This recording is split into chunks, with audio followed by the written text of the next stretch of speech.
At School of the Nations, we believe that every person has special value and dignity, and natural worth that doesn't depend on money, power, or social position. This idea is part of one of our key principles, noble in character, a cornerstone of our nation's profile. Noble in character comes from a deep Baha'i belief that all people are born with goodness and can do great things. It reminds us that everyone has a purpose and can achieve something meaningful, no matter their background. At Nations, we bring this belief to life through our call to action, make nobility visible.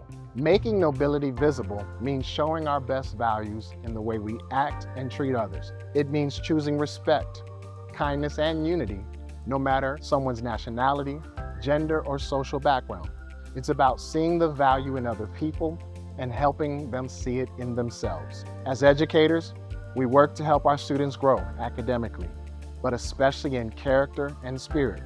We want them to understand that real success comes from helping others and making a positive difference. Everyone in the nation community plays a part in making nobility visible, whether we're helping students believe in themselves or showing this value through our actions. We are building a school culture based on respect, growth, and purpose. Come see how we teach hearts, minds, and spirits grow for a better future. Make nobility visible.